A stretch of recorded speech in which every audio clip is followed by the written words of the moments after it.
Let's make the most popular dessert in the world, Eggless Tiramisu, using Delecta Mascarpone Cheese. In a bowl, add in water, coffee powder, sugar, tiramisu syrup and mix it well. Now, in another bowl, add in Delecta Cheesecake Topping. Beat it until it forms soft peaks, just like this.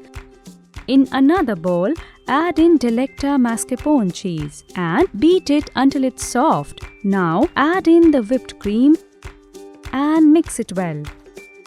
Now, take Delecta Mousse mix.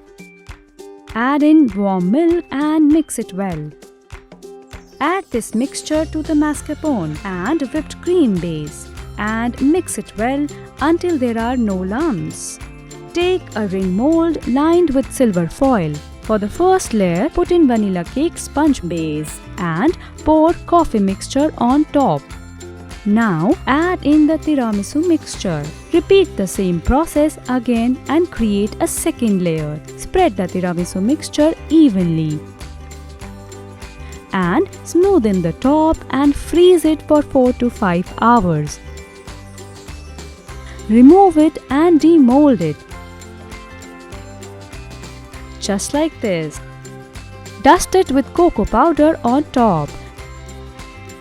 Garnish it with a mint sprig and super delicious eggless tiramisu is ready. To learn more delicious and easy recipes, don't forget to subscribe to Delecta.